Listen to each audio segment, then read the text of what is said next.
I still remember the exact moment my life changed forever.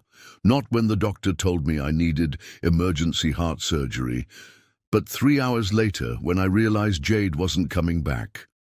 As I lay there, tubes running into my chest, my phone buzzing, with concerned messages from everyone except my wife of 8 years, I had no idea that in just 6 weeks I'd be holding a lottery ticket worth $70 million. Life has a twisted sense of humor sometimes.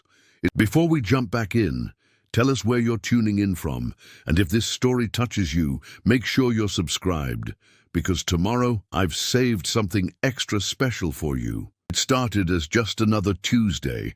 I woke up at 5:30 a.m., like always, made coffee, and headed out for my morning run. Jade and I had been arguing more frequently lately. Little things that somehow turned into big things. But that morning, everything seemed normal. She was planning a weekend trip with her college friends, something about a reunion in Miami. I was actually looking forward to having the house to myself for a few days. Around noon, I was in a meeting at work when the first chest pain hit. Sharp, like someone was squeezing my heart in their fist.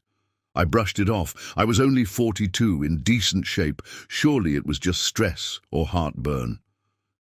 The second wave came harder, stealing my breath mid-sentence as I presented quarterly projections. To our executive team, "James, are you okay?" My boss Tom stopped the meeting looking concerned. "You've gone pale." I tried to smile to wave it off, but the pain intensified. Sweat beaded on my forehead despite the office's aggressive air conditioning.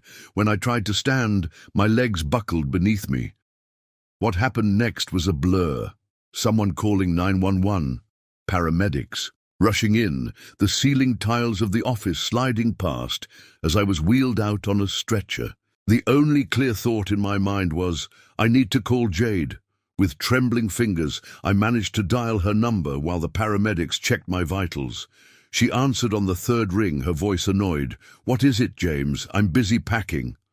"Jade, I'm in an ambulance," I gasped through the pain. "Something's wrong with my heart. They're taking me to Memorial." There was a pause, just a beat too long. "What? Are you serious? Please meet me there." "I'm scared." Another pause. Then, "Okay, I'm on my way." In the emergency room, doctors moved with alarming efficiency. Words like myocardial infarction and arterial blockage floated around me. Tests were run, specialists consulted. I kept checking the door, expecting to see Jade rushing in at any moment. 2 hours later, a cardiologist with kind eyes and a firm voice delivered the news. "You need emergency bypass surgery, Mr. Wilson. One of your main coronary arteries is 95% blocked. We need to operate immediately." "My wife," I mumbled, the pain medication making my thoughts fuzzy. "She's coming. Can we wait until she gets here?" The doctor shook his head gently. "I'm sorry, but this can't wait. We'll make sure she's updated." When she arrives, as they prepared me for surgery, I kept calling Jade's phone, straight to voicemail every time. I left messages, each one a little more desperate than the last. "Jade, they're taking me into surgery now. Please come." "Jade, it's serious. They said I could have died if I hadn't come in today. Jade, I'm scared. I really need you here." The anesthesiologist finally asked me to hand over my phone. As consciousness slipped away, my last thought was that Jade must be stuck in traffic, frantic to reach me, calling the hospital directly because she couldn't get through on my phone. Was wrong. When I woke up in recovery, groggy and disoriented, the first face I saw wasn't Jade's, but my sister Hannah's. She held my hand, her eyes red from crying. "Hey, big brother," she whispered, "you gave us quite a scare." My mouth was dry, my voice a rasp. "Where's Jade?" Hannah's expression shifted, something flashing behind her eyes that I couldn't quite identify. "Let's focus on you right now. The surgery went well. Doctor says you were lucky they caught it when they did." But I knew my sister too well. "Hannah, where is my wife?" She looked away, then back at me, squeezing my hand tighter. "I've been trying to reach her since your colleague Mario called me. Her phone goes straight to voicemail." I closed my eyes. willing away the truth that was starting to take shape. Maybe there was an explanation. Maybe her phone died. Maybe she had an emergency of her own. 3 hours later, still no Jade. Hannah had called everyone we knew, checking if anyone had heard. From her, nothing, until my phone buzzed with a text message. "James, I can't do this anymore. I've been unhappy for a long time. This situation has made me realize life is too short to stay in a marriage that isn't working. I'm not coming to the hospital. I've taken what I need from the house. I'll have my lawyer contact you. I'm sorry." I read the message 3 times, trying to make sense of the words. 16 years together, 8 years of marriage, and she was leaving me via text message while I recovered from life-saving heart surgery. "She left me," I whispered, holding out the phone to Hannah. "She actually left me." Hannah read the message, her expression hardening with each word. "That heartless—" She stopped herself, taking a deep breath. "James, I'm so sorry." The cardiac monitor beside my bed began beeping faster as the reality sank in. A nurse rushed in, concerned by my elevated heart rate. "Sir, you need to stay calm. Your heart needs rest." But how do you rest a heart that's just been shattered? The next morning, I learned more of the truth from Hannah. She'd gone to my house to pick up some clothes and toiletries for me. Jade had indeed taken her things, and more. Our joint checking account had been emptied. The small safe where we kept emergency cash and important documents was open and cleared out. Even the vintage watch my grandfather had left me, the one Jade knew I treasured, was gone. "There's something else," Hannah said hesitantly, sitting in the chair beside my hospital bed. "Mario told me Jade has been seeing someone from her office. Apparently it's been going on for months. Everyone knew except you." The physical pain from my surgery paled in comparison to this revelation. Not only had she abandoned me at my most vulnerable moment, but she'd been betraying me long before that. As I lay there, tubes running from my body, a strange numbness settled over me. This wasn't just the end of my marriage.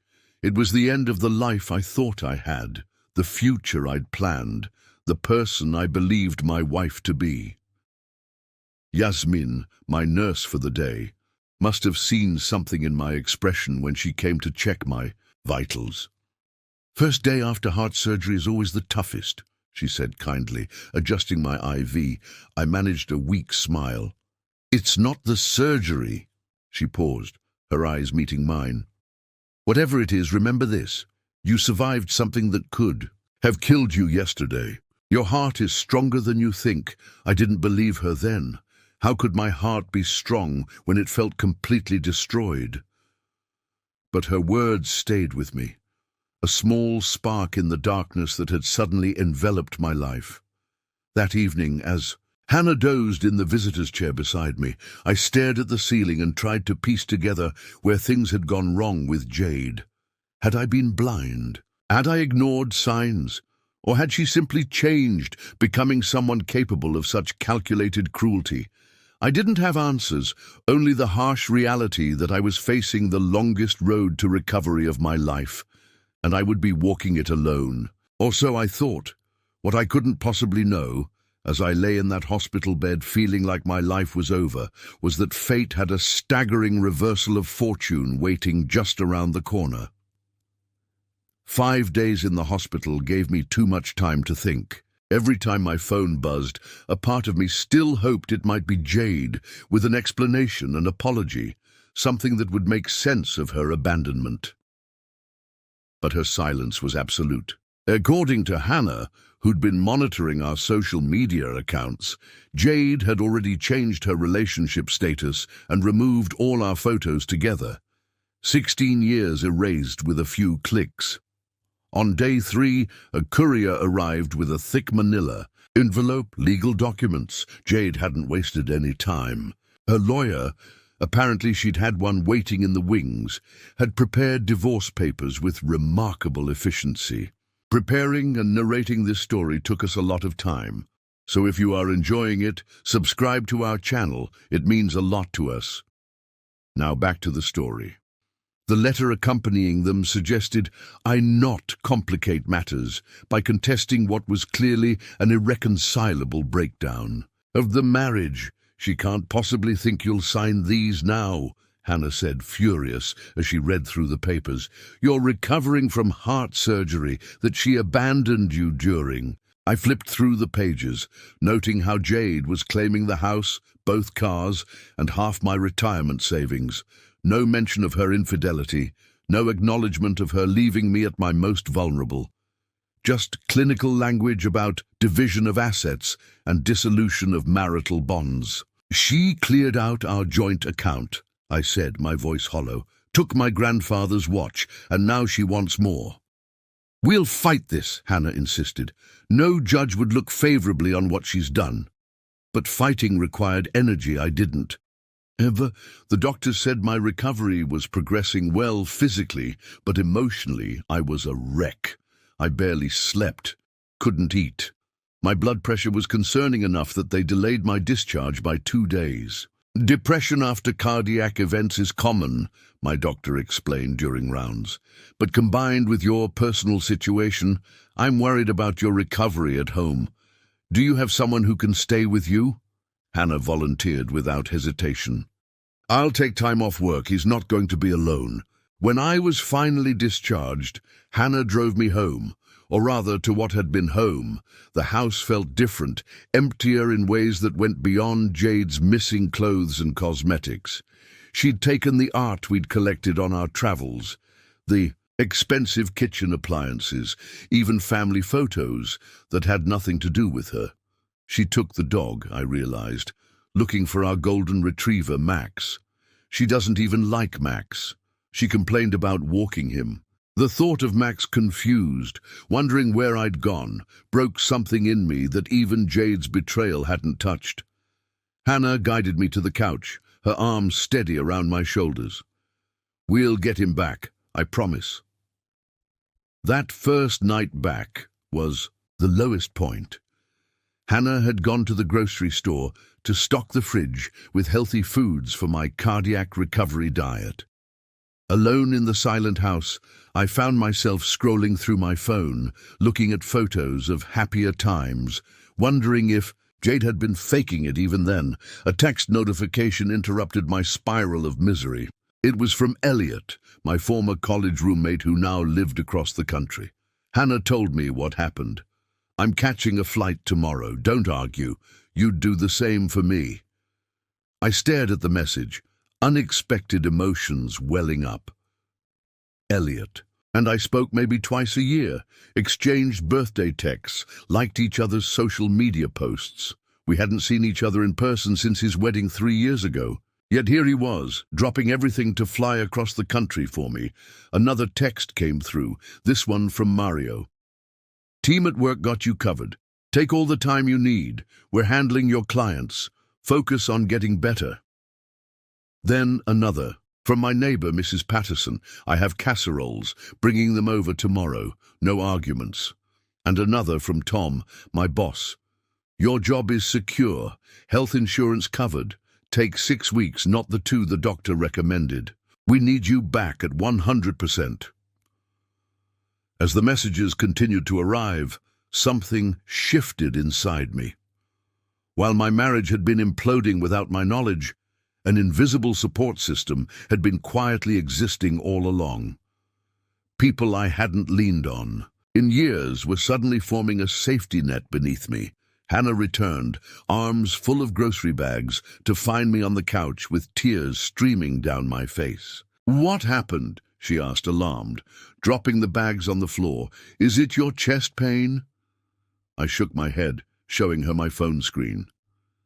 People care, I said simply. More people than I realized. The next day brought more revelations about Jade's betrayal. Her affair hadn't been casual or recent. According to mutual friends who finally felt free to speak, she'd been seeing her co-worker Harry for over a year. They'd been planning their exit strategy, waiting for the right time to tell me. Apparently, my heart attack had provided an unexpected opportunity. While I was being rushed into emergency surgery, Jade had been emptying our accounts and packing her bags. Harry had helped her move out, according to our next-door neighbor, who'd seen them loading her car and a U-Haul, laughing together as if they weren't dismantling someone's life. They were in a hurry, my neighbor told Hannah when she came over, with a home-cooked meal. I thought it was strange, especially when I heard from Mrs. Patterson that you were in the hospital. I asked if everything was okay, and your wife said you two had been planning to separate for months, and this was just moving day. I had no idea. Each new detail was a fresh wound, but strangely, each revelation also loosened Jade's hold on me. The woman I had loved, had built a life with, had never really existed. I'd been living with a carefully crafted facade. Elliot arrived the next day, bursting through the door with his characteristic energy, pulling me into a gentle hug, mindful of my surgical scar. "You look like hell," he said bluntly. "But we can work with that." Having Elliot there changed the atmosphere in the house. He didn't tiptoe around me or treat me like I might break. Instead, he launched into stories about his life, his kids, his job, normal conversation that didn't center on my tragedy. In the evenings, he and Hannah would share a bottle of wine, while I nursed the single beer my doctor had reluctantly permitted. "You know what you need," Elliot announced on his third night there. "A change of scenery. This house, it's full of her. Every room has a memory." "I can't exactly go hiking right now," I reminded him, gesturing to my chest. "Not hiking, a different change. This place never really felt like you anyway. It was always Jade's taste, Jade's furniture, Jade's vision of what your life should look like." He wasn't wrong. The sleek modern furnishings, the minimalist decor, none of it had ever truly reflected me. I'd gone along with it because it had seemed important to Jade, and her happiness had been important to me. The irony wasn't lost. On me. "What are you suggesting?" Hannah asked, intrigued. "A fresh start? Sell this place. Find somewhere that's just yours, James. Somewhere without ghosts." The idea took root, growing stronger each day. The house that had once been our dream. Home now felt contaminated. I couldn't walk through the living room without remembering Jade curled up on the couch. Couldn't use the kitchen without thinking of weekend breakfasts we'd prepared together. Couldn't sleep in our bed without reaching for her in the night. Week after coming home from the hospital, I contacted a realtor. The housing market was hot. She was confident the house would sell quickly despite the circumstances. "Divorcing?" she asked sympathetically during our initial consultation. "Something like that," I replied, not wanting to get into the full story. Later that day, I received another text from Jade. Only her second communication since abandoning me at the hospital. "My lawyer says you're selling the house. I'm entitled to half the proceeds." "No. How are you feeling?" "No. Sorry I left you during life-threatening surgery." Just a demand for money. I showed the message to Hannah and Elliot, who exchanged glances. "I think it's time we got you a shark of a lawyer," Elliot said firmly. "Someone who will make her regret ever sending that text." Hannah nodded in agreement. "I have a colleague whose sister specializes in divorces with complicated circumstances. Let me make a call." The next morning, I met with Chloe Davis, a divorce attorney with a reputation for being ruthlessly effective. She listened to my story without interruption, making occasional notes, her expression giving nothing away. When I finished, she closed her notebook and looked me directly in the eyes. "Mr. Wilson, what your wife did goes beyond the usual marital breakdown. Abandonment during a medical emergency, emptying joint accounts without notice, taking property that was clearly your inheritance. These actions will not be viewed favorably by any court." "I just want this over with," I said wearily. "I don't have the energy for a long legal battle." "Understandable, but that doesn't mean you should be taken advantage of." She opened a folder on her desk. "Based on what you've told me, we have grounds for an at-fault divorce due to abandonment and infidelity. That changes the equation considerably." For the first time since waking up in the hospital to find Jade gone, I felt a flicker of something, other than despair, a sense that justice might be possible, that I wasn't powerless in this situation. "What do we do next?" I asked. Chloe smiled, a small, determined expression. "First, we respond to those divorce papers with a counter-petition. Then we file for emergency orders to freeze any remaining joint assets. And then—" She paused. "We make it very clear to your wife and her lawyer that her actions have consequences." As I left Chloe's office, the weight on my shoulders felt marginally lighter. The road ahead was still long and difficult, but at least now I had a map and a guide. I had people in my corner fighting for me when I didn't have the strength to fight for myself. What I didn't know then was that fate was about to deal me a hand so wildly unexpected that it would change everything, not just for me, but for everyone involved in my story. 3 weeks after my surgery, life had fallen into a new kind of routine. Hannah had reluctantly returned to work, but still stayed at my house, sleeping in the guest room. Elliot had extended his stay, working remotely from my dining room table, his laptop and papers spread out in organized chaos. My physical recovery was progressing steadily, the surgical incision healing, my energy slowly returning, cardiac rehab exercises becoming less exhausting each day. The emotional wounds, however, remained raw. Jade's betrayal had left me questioning everything, my judgment, my worth, my entire understanding of the past 16 years. "It's like I've been living in a simulation," I told my cardiac rehab therapist Yasmin, who had coincidentally been one of my nurses in the hospital. And someone just pulled the plug. Yasmin, who had become something of a confidant during our sessions, nodded thoughtfully. "Trauma does that. Makes you question your reality. Your heart is healing faster than your trust. That's normal." My divorce lawyer, Chloe, had been true to her word, responding to Jade's petition with a counter-filing that detailed her abandonment during my medical emergency and her emptying of our joint accounts. She had also successfully obtained emergency orders freezing what remained of our joint assets and preventing Jade from accessing my retirement accounts. Jade's response had been swift and furious, a barrage of texts accusing me of trying to punish her, followed by messages from mutual friends saying she was telling everyone I had become vindictive and unstable after my surgery. "Let her talk," Chloe advised when I forwarded the messages to her. "Every accusation she makes just proves our point. Focus on your recovery." Easier said than done. The house, despite being filled with Hannah's and Elliot's supportive presence, still felt emptier than it should have. I missed Max, my dog, more than I cared to admit. According to neighbors, Jade had been seen walking him in her new neighborhood across town. The thought of him confused, looking for me, sent me into spirals of grief that sometimes felt deeper than my feelings about the marriage itself. "I'm getting Max back," I announced at dinner one evening, setting down my fork with more force than necessary. "She doesn't even like dogs. She only took him to hurt me." Hannah and Elliot exchanged one of their concerned glances that had become frequent during my recovery. "Are you sure that's the battle you want to focus on right now?" Hannah asked carefully. "Yes," I said firmly. "I can't control what happens with the divorce, with the house, with any of that. But Max is innocent in all this. He doesn't deserve to be collateral damage." The next morning, I called Chloe and added Max to our priority list.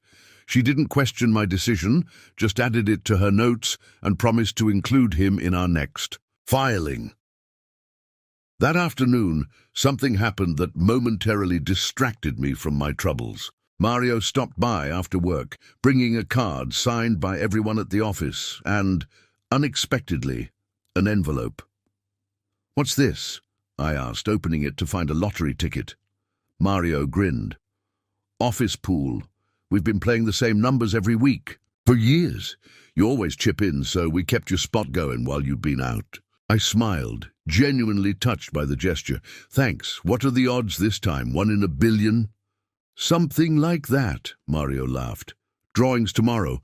I'll let you know when we don't win, as usual." After he left, I tucked the ticket into my wallet without much thought. Our office lottery pool was a long-running tradition with zero success to date. The most we'd ever won was $40, which we'd ceremoniously used to buy more tickets. That won nothing.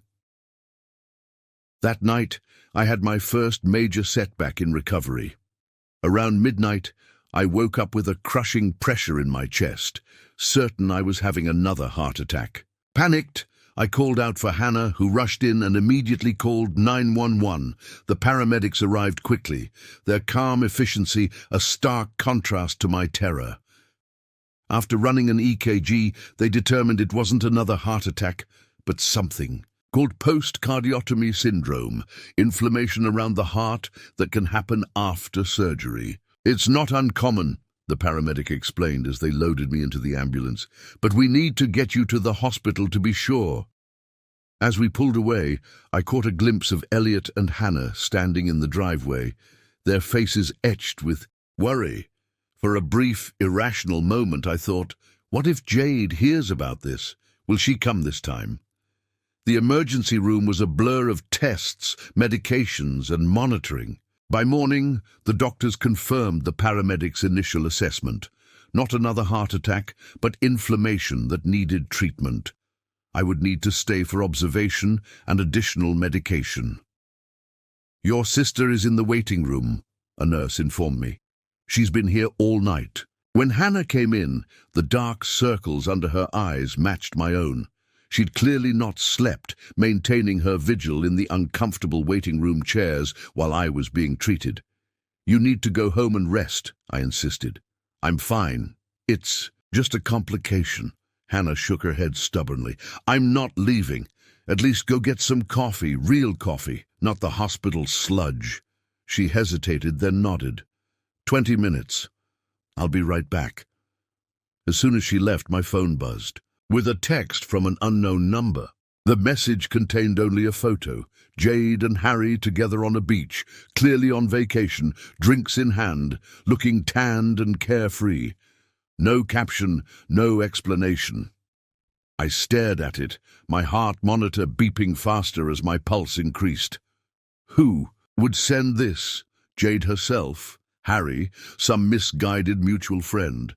The cruelty of it, sending me a photo of my wife's happiness while I lay in a hospital bed for the second time in a month, was breathtaking. Against my better judgment, I enlarged the photo, looking for clues. It appeared recent. Jade's hair was shorter than when she'd left, styled in a way I'd never seen before. They were on a beach I didn't recognize, though the resort behind them looked expensive.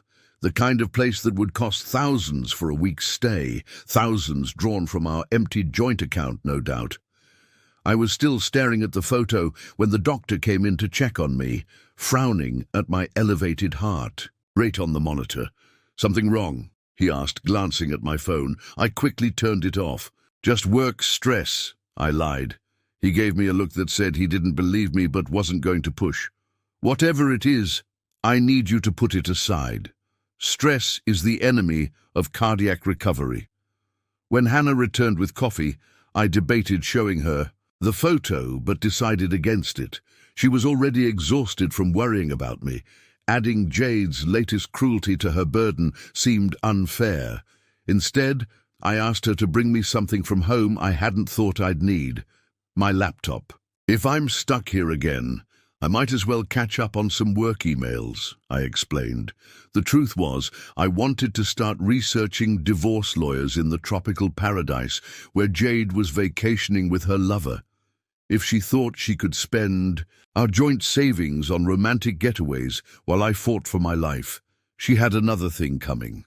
Later that afternoon, as I was half dozing in my hospital bed, Elliot burst into the room with an energy that seemed wildly out of place in the quiet. Hospital setting. James! James, wake up! He was practically shouting, waving his phone in front of my face. What? What's wrong? I jolted awake, momentarily disoriented. Nothing's wrong. Everything is right. So incredibly, unbelievably right. His eyes were wild, his hair disheveled as if he'd been running his hands through it repeatedly. Hannah, who had been dozing in the visitor's chair, sat up alarmed. "Elliot, what the hell? This is a hospital!" But Elliot couldn't contain himself. He thrust his phone at me. "Look! Look!" I took the phone, squinting at the screen. It was open to a news website, the headline reading, "70 million lottery jackpot claimed by local office pool." Beneath it was a photo of my workplace and a quote from my boss Tom about the incredible luck and how the winning ticket was purchased as part of a long-running office tradition. "I don't understand," I said slowly, my brain refusing to connect. "The dots. Mario called me when he couldn't reach you," Elliot explained, his words tumbling out in a rush. "Your office pool hit the jackpot, all the numbers. The ticket he brought you yesterday, it's worth $70 million. Split 12 ways, that's almost $6 million per person. $6 million. The room seemed to tilt sideways. "That's not possible," I said faintly. "It is possible," Hannah whispered, looking over my shoulder at the article. "It's real, James." Elliot grabbed my shoulders gently, mindful of my condition. "Do you understand what this means? You're rich.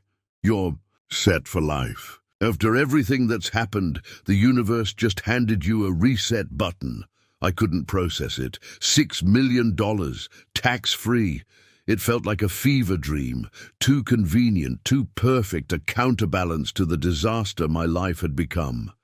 "Where's my wallet?" I asked suddenly, remembering the ticket Mario had given me. Hannah retrieved it from the bedside drawer, and with trembling hands, I extracted the lottery ticket. Elliot pulled up the winning numbers on his phone, and we compared them digit by digit. They matched, every single one. "I need to call Mario," I said, my voice distant to my own ears. "He's been trying to reach you all morning," Elliot said. "Everyone has. It's all over the local news. Your office is in chaos." As if on cue, my phone began buzzing with notifications. Missed calls, texts, voicemails, all coming in now that I was awake, and the hospital's spotty reception was cooperating. "What do I do?" I asked, feeling overwhelmed. Hannah, ever practical, took charge. "First, you put that ticket somewhere safe. Second, you rest and focus on getting out of here. Everything else can wait." But even as she spoke, I knew nothing would wait. My life had just changed again, as suddenly and completely as it had the day Jade walked out. Only this time, the change promised something I had almost forgotten was possible: hope. The next 48 hours were a whirlwind. News of our office lottery win spread like wildfire through local media, then national. Suddenly my face, along with my 11 co-workers, was splashed across websites, newspapers and TV segments. "Lucky 12 hit jackpot" became the headline everyone in town was talking about. What made the story even more compelling to the media, though they didn't know all the details, was my absence from the celebratory photos. "One winner recovering from surgery," the captions noted. The Lottery Commission agreed to delay the formal, claiming ceremony until I was discharged from the hospital. I was released the following day, the inflammation around my heart responding well to medication. As I was wheeled out of the hospital policy, despite my insistence that I could walk, a small cluster of reporters waited near the entrance. "Is it true you almost died right before winning millions?" one called out. "How does it feel to have your luck change so dramatically?" shouted another. Hannah guided the wheelchair around them without stopping, her voice firm. "No comments today. He's still recovering." But their questions echoed what I'd been asking myself since Elliot had burst into my hospital room with the news. "How does it feel?" I wasn't sure I knew yet. The emotional whiplash was disorienting. From abandoned husband, fighting for scraps in a divorce, to multimillionaire in the span of a month. Back at home, my kitchen table had become command central. Elliot had contacted a financial advisor specializing in sudden wealth.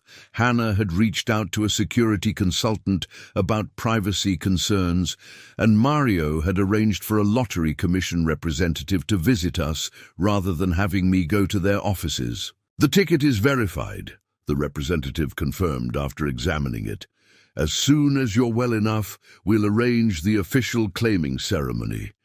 You have the option of remaining anonymous in some respects, though with the media coverage, that ship may have sailed." After she left, my lawyer Chloe arrived, earlier than our scheduled appointment and with a gleam in her eye I hadn't seen before. "I assume you've seen the news," I said as I let her in. "I have," she replied, setting her briefcase on the coffee table.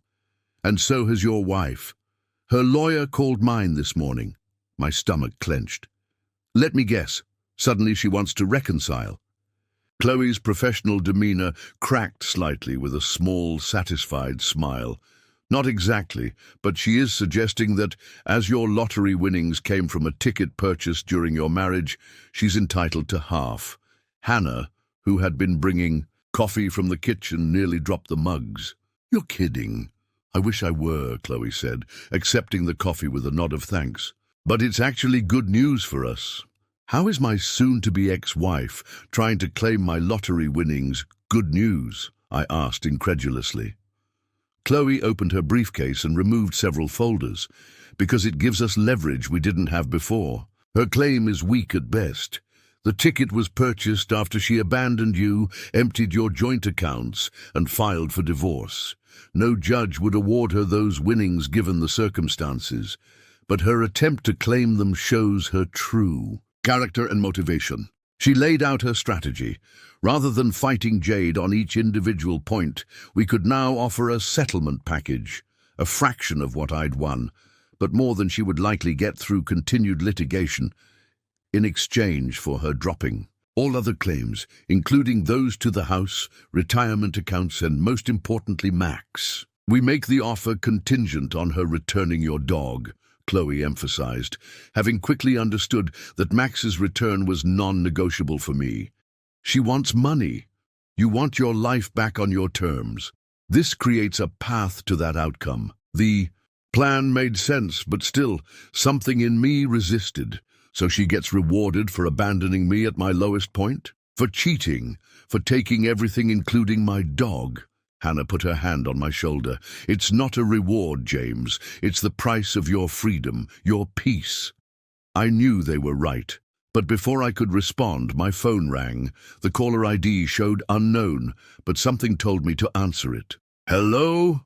"James," Jade's voice for the first time since her abandonment text. "We need to talk." My hand tightened around the phone. "We do. Through our lawyers." "Don't be like that," she said, her tone softening in a way I recognized from past arguments, the voice she used when trying to get her way. "This whole thing has been a misunderstanding." "A misunderstanding?" I repeated, my voice rising. Chloe held up a warning hand, mouthing, "Careful," silently. "You left me during heart surgery, emptied our accounts, took my dog, filed for divorce, went on vacation with your boyfriend. Which part is the misunderstanding?" "You're not being fair," she said, a familiar note of petulance entering her voice. "Our marriage was already over. You know that." "No, Jade, I didn't know that. And even if it was, decent human beings don't abandon their spouses during medical emergencies." She sighed dramatically. "This is why I left, James. You always make everything so difficult. I'm trying to be reasonable here." "Reasonable would have been checking if I was alive before emptying our bank accounts," I shot back, ignoring Chloe's increasingly urgent signals to end the call. "Fine," Jade's voice hardened. "Have it your way, but don't think you're keeping all that money. We were married when you bought that ticket. What's yours is mine." "Actually," I said, a sudden calm washing over me, "the ticket was purchased after you left, after you filed for divorce, with money from my personal account that you didn't manage to empty. But you're welcome to try claiming it. I'm sure the judge will be very interested in hearing how you abandoned your husband during emergency heart surgery to run off with your boyfriend." She was silent for a moment. Then, "This isn't over, James." "You're right about that," I agreed. "But it will be soon. And just so you know, Max misses me. I can hear it in your background." I'm getting him back, Jade. That's non-negotiable. I ended the call, my hand shaking slightly. Everyone in the room was staring at me. Well, Chloe said after a moment, that was illuminating. And mostly helpful for our case, actually. Elliot whistled low. I've never heard you stand up to her like that. Neither had I. Something had changed in me. Maybe the brush with death, maybe the betrayal, maybe the unexpected financial windfall that removed one of Jade's primary sources of power over me. Whatever it was, I no longer felt the need to appease her, to smooth things over, to prioritize her feelings over my own. I want this over, I told Chloe. Make the offer. Whatever it takes to get Max back and her out of my life for good. Chloe nodded, making notes. We'll draft the proposal immediately, but be prepared. She may reject the initial offer out of spite. Then we go to court, I said firmly. And let the judge see exactly what kind of person abandons their husband during heart surgery, then tries to cash in when he wins the lottery. That evening, after Chloe left with our strategy in place, I sat on the back deck with Hannah and Elliot. The weight of everything, my health crisis, Jade's betrayal, the divorce, and now the lottery win, seemed to press down on me and lift me up simultaneously. I still can't believe this is my life, I said, watching the sunset paint. The sky in shades of orange and pink. A month ago, I thought I knew exactly where I was headed. Now I have no idea. That's not necessarily a bad thing, Elliot offered, sipping his beer. Most people never get the chance to completely reinvent their lives. You have a blank slate and the resources to create whatever you want. Hannah nodded in agreement. The question is, what do you want, James? Without Jade in the picture, without financial constraints, if you could design your perfect life, what would it look like? I hadn't allowed myself to think that far ahead. Since the heart attack, I'd been in survival mode, first physically, then emotionally. The idea of actually thriving, of building something new and meaningful, felt foreign.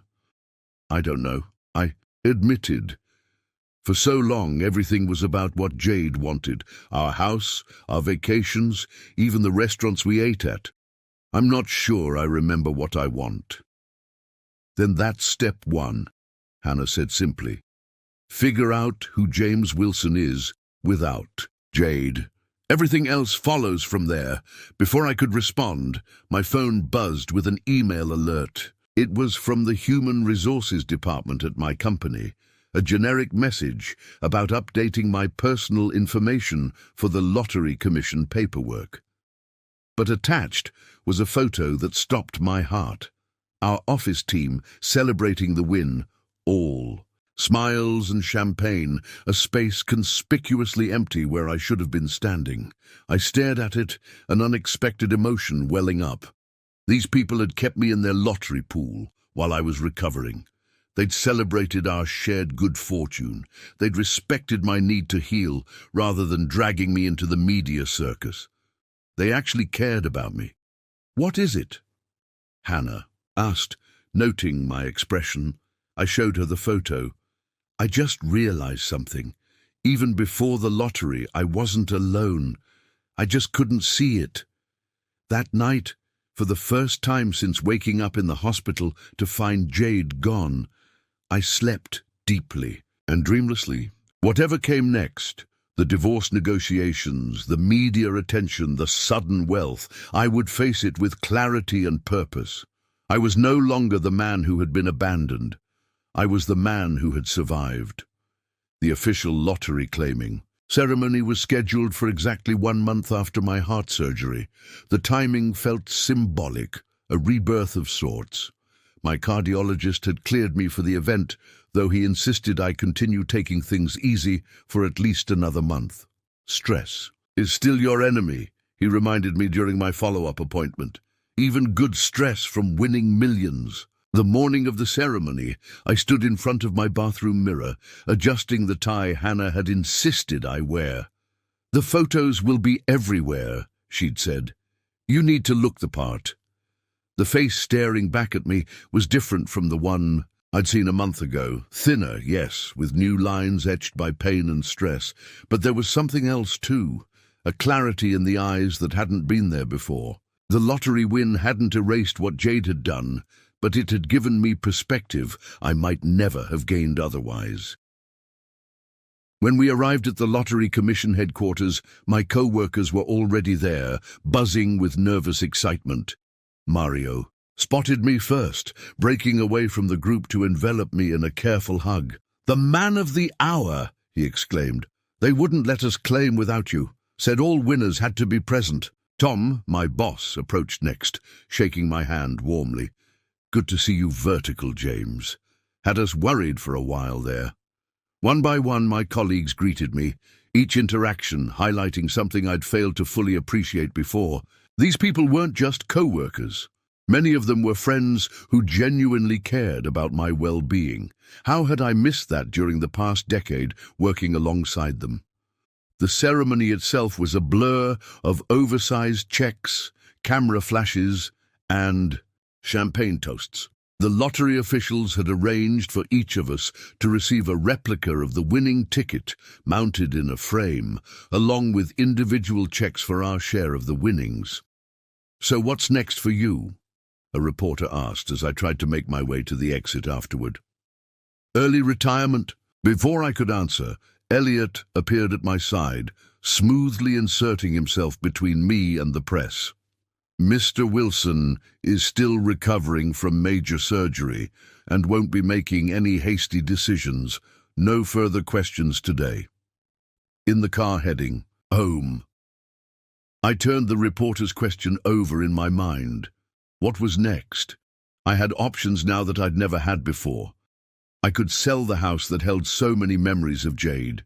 I could move across the country. I could travel the world once my health permitted. I could do anything, or nothing. "You're quiet," Hannah observed from the driver's seat. "Just thinking about possibilities," I replied. "It's overwhelming." She glanced at me, then back at the road. "One step at a time. First, we get through the divorce. Then you focus on getting completely healthy. Then you decide what you want your new life to look like." As if summoned by the mention of the divorce, my phone buzzed with a text from Chloe. "Call me when you're free." Jade's lawyer responded to our offer. I felt a tightness in my chest that had nothing to do with my surgery. "Jade's lawyer got back to Chloe," I told Hannah. "This should be interesting."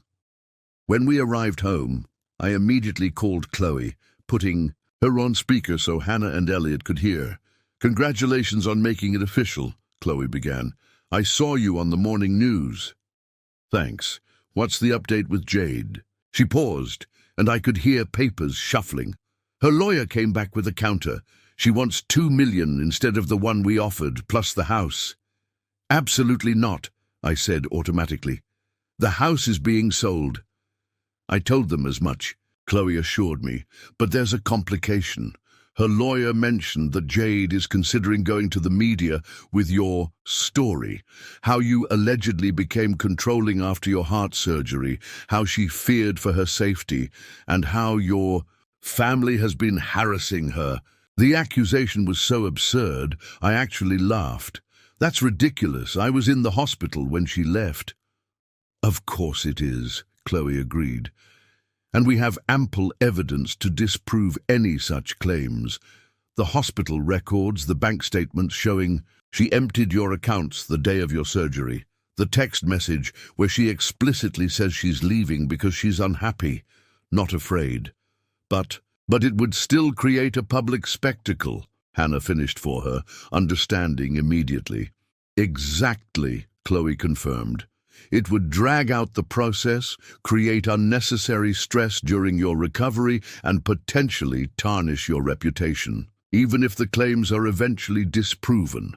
I closed my eyes, suddenly exhausted. This was so typically Jade, the manipulation, the threats, the disregard for anyone but herself.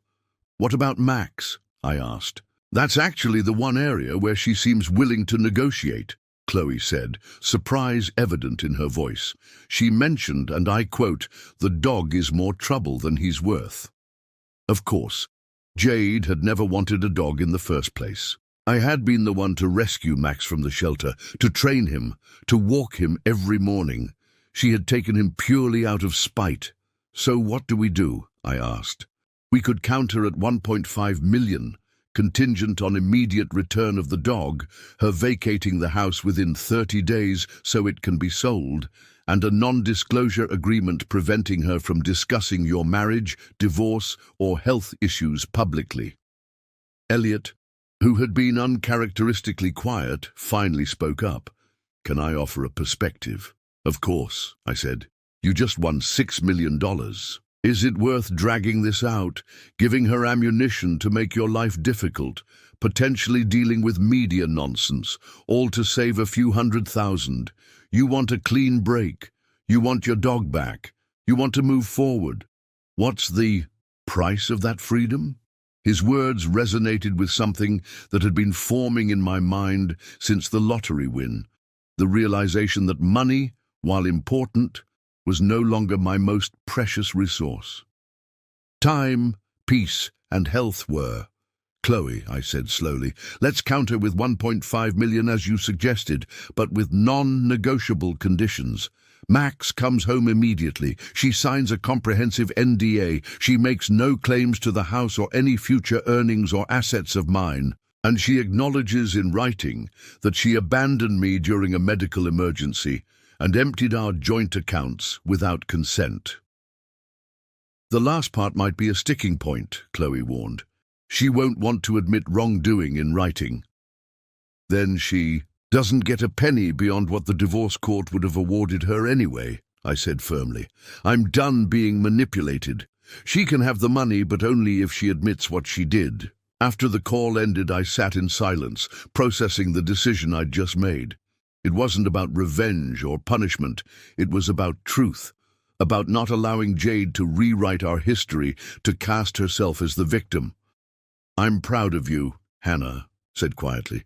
6 weeks ago, you would have given her whatever she wanted just to keep the peace. She was right. For years, I'd prioritized keeping Jade happy over my own needs, wants, and even dignity. It had become such a habit that I barely noticed it anymore. The small concessions, the avoided conflicts, the systematic shrinking of my own presence in our relationship. I don't think I realized how much I'd lost myself in that marriage until she left, I admitted. Elliot nodded thoughtfully. Sometimes we don't recognize unhealthy patterns until they're broken for us. Her leaving might have been the best thing that ever happened to you, even without the lottery. That night, after Hannah and Elliot had gone to bed, I sat on the back deck looking at the stars, really thinking about my marriage for perhaps the first time. Not the logistics of the divorce or the pain of betrayal, but the relationship itself. Jade and I had met in college. She was beautiful, confident, knowing exactly what she wanted while I was still finding my way. Her certainty had been intoxicating. I'd mistaken her absolute conviction in her own rightness for strength, her refusal to compromise for passion. I'd been so grateful that someone like her would choose someone like me, that I had never questioned whether we were truly compatible. Over the years, I had adjusted myself to fit her expectations, my interests, my friendships, even my career. Choices subtly shaped to align with her vision of what our life should be. When had I stopped asking myself what I wanted?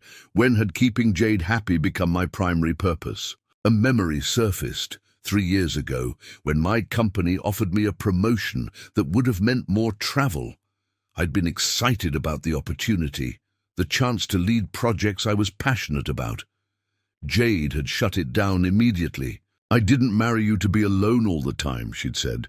Besides, you're not really management material.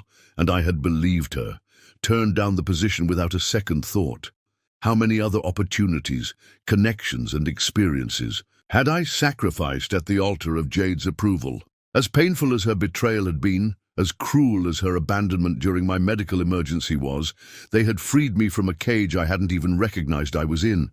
The lottery win was extraordinary, yes, but the real fortune was the chance to rediscover who I was apart from her. My phone buzzed with a text, pulling me from my thoughts. It was from Tom. The team is planning a proper celebration once you're fully recovered. No pressure, but we'd love to have you there. You're part of this family. Family. The word resonated in a way it never had when applied to my relationship. With Jade, she had been my wife, but we had never truly been family. That required mutual support, sacrifice, and care that she had proven incapable of.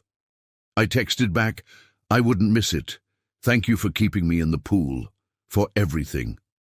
As I headed inside to bed, I realized something important had shifted in me. For the first time since Jade's abandonment, I was no longer looking back at what I'd lost. Instead, I was looking forward to what I might find, not just because of the money, but because of the freedom to become the person I was always meant to be. 2 days after we sent the counteroffer to Jade's lawyer, I received an unexpected call from a number I didn't recognize. Against my better judgment, I answered. "Is this James Wilson?" a woman's voice asked. "Yes, who's this?" "My name is Sasha Richards from the Daily Chronicle. I'm working on a story about lottery winners going through difficult personal circumstances, and I understand you're in the middle of a divorce while dealing with health issues. I'd love to get your perspective."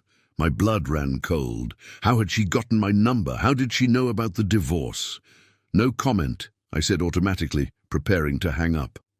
"That's your right," she replied smoothly. "But you should know I've already spoken with your wife, Jade. She's provided some concerning details about your relationship. I wanted to give you the opportunity to respond before we go to print." Jade had actually done it, gone to the media with her fabricated version of events. I ended the call without another word and immediately phoned Chloe. "We have a problem," I told her, explaining about the reporter. "Jade's trying to control the narrative." Chloe's response was measured, but I could hear the anger beneath it. "This is a direct violation of the confidentiality clause in your temporary separation agreement. Forward me the reporter's contact information. I'll handle it." Within the hour, Chloe had sent a cease and desist letter to both the reporter and her publication, warning of legal consequences if they published defamatory claims without evidence. She also reached out to Jade's lawyer, informing him that his client's actions had voided our current offer. "This changes things," Chloe told me. "She's shown she can't be trusted to negotiate in good faith. We need to take a more aggressive stance." Hannah and Elliot, who had witnessed my increasing stress throughout the day, exchanged worried glances. "Maybe this is the sign you need," Hannah suggested carefully. "Maybe trying to negotiate with someone like Jade is futile." "What are you saying?" I asked, though I already knew. "I'm saying go to court. Let a judge see the evidence. Let them hear how she abandoned you during emergency surgery, emptied your accounts, took your property including Max, and is now trying to extort you and defame you in the press." Elliot nodded in agreement. "The only reason you were considering settlement was to avoid stress and publicity. She's creating those things anyway. Why give her a penny more than legally required?" They had a point. I'd been trying to take the high road, to end things quickly and quietly for my own peace of mind. But Jade was incapable of accepting a fair resolution. In her mind, she deserved everything she wanted, regardless of her actions or their consequences for others. "Let me think about it," I said, rubbing my temples where a headache was forming. That evening, as I sorted through the mail that had accumulated during my hospital stays, I came across a letter from Jade's lawyer dated before our counteroffer. It must have crossed in the mail with our electronic communications. Inside was a formal demand for half of my lottery winnings, claiming they were marital property. Something in me snapped. The constant manipulation, the threats, the utter lack of remorse. It was too much. She had left me at my lowest point, taken everything she could carry, and now wanted to profit from a stroke of luck that came after she was already gone. I called Chloe, my decision made. "We're going to court. No more negotiations. No more attempts at settlement. Let a judge decide." "Sorry, You sure? She asked. It will be more expensive, more time-consuming, and potentially more public. I'm sure, I said firmly. I'm done letting Jade dictate the terms of my life. I want this resolved on the merits, not based on who can manipulate the situation better. Next morning, Chloe filed our response to Jade's petition, formally requesting a trial date and submitting our evidence of abandonment during medical emergency, financial malfeasance, and removal of personal property. She also filed for emergency return of Max, arguing that Jade had taken him solely to cause emotional distress. Jade's response was swift and furious, a barrage of texts to my phone, each one more vitriolic than the last. You think you're so smart going to court. You'll regret this. No one will believe you. I've already told everyone how controlling you became after your heart attack. You really want the world to know what a pathetic husband you were. I showed the messages to Chloe, who added them to our growing file of evidence. Keep every communication, she advised. She's digging her own grave legally with these threats. The hearing for temporary orders, including the emergency petition for Max's return, was scheduled for the following week. As the date approached, I found myself growing calmer rather than more anxious. For the first time since Jade had left, I felt like I was taking control of the situation rather than simply reacting to her moves. My health continued to improve, the surgical scar on my chest fading from angry red to pinkish white. Cardiac rehab was going well. My stamina increased with each session. The financial advisors Elliot had connected me with had developed a comprehensive plan for managing my lottery winnings, with provisions for taxes, investments, and charitable donations. Life was moving forward, even as parts of it remained unresolved. The morning of the hearing, I dressed carefully in the suit Hannah had helped me select. Conservative, well-fitted, projecting stability and reliability. We arrived at the courthouse early, meeting Chloe in the lobby. Remember, she coached as we waited, let me do the talking. Answer questions directly and honestly. Don't engage with Jade or her lawyer no matter what they say or do. When Jade arrived with her attorney, I barely recognized her. Gone was the stylish, confident woman I'd been married to, replaced by someone playing a role. Hair pulled back severely, minimal makeup, conservative clothing that she would never have chosen. Willingly. She was clearly aiming for the wronged, vulnerable wife image. Our eyes met briefly across the corridor. No recognition flickered in hers, no acknowledgement of our shared history or the pain she'd caused. She looked through me as if I were a stranger. The hearing itself was surreal. Sitting in the wood-paneled courtroom, listening as lawyers presented competing versions of our marriage and its dissolution, I felt oddly detached. The James Wilson they were discussing, alternately portrayed as a controlling, unstable heart patient or an abandoned, victimized husband, seemed like someone else entirely. When the judge asked me to confirm the events surrounding my heart surgery, I recounted them as plainly as possible. The pain, the ambulance ride, calling Jade, her promise to come to the hospital, waking up to find my sister there instead. The text message. The emptied accounts. Jade's face remained impassive throughout my testimony, but I noticed her lawyer, shifting uncomfortably as medical records were entered into evidence, confirming the timing of everything. My admission, the surgery, the texts that showed Jade was clearly informed of the severity of my condition before she chose to leave. Said most powerful evidence, however, came from an unexpected source. My neighbor, Mrs. Patterson, had submitted an affidavit describing how she'd seen Jade and Harry loading her car and a U-Haul with personal items the same afternoon I was undergoing emergency surgery. She told me they were just moving some things to storage, Mrs. Patterson's statement read. She was laughing. When I asked about James, she said he was dealing with some health stuff, but it wasn't serious. I had no idea he was actually having heart surgery at that very moment. When the Judge questioned Jade directly about this. Her carefully constructed facade cracked slightly. "I didn't know it was that serious," she insisted. "He's always been dramatic about his health." The judge's expression didn't change, but something in his tone shifted. "Mrs. Wilson, the medical records indicate your husband was having emergency surgery for a 95% blockage of a coronary artery. The doctors testified he could have died without immediate intervention. Are you suggesting that's being dramatic?"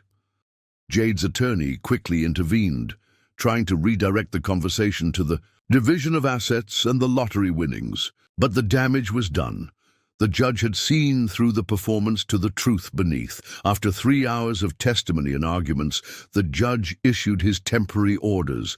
Max was to be returned to me immediately.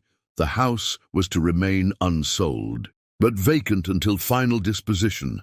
And most significantly, Jade's claim to my lottery winnings was denied outright. The evidence clearly shows that the marital relationship had effectively terminated prior to the purchase of the winning ticket, the judge stated.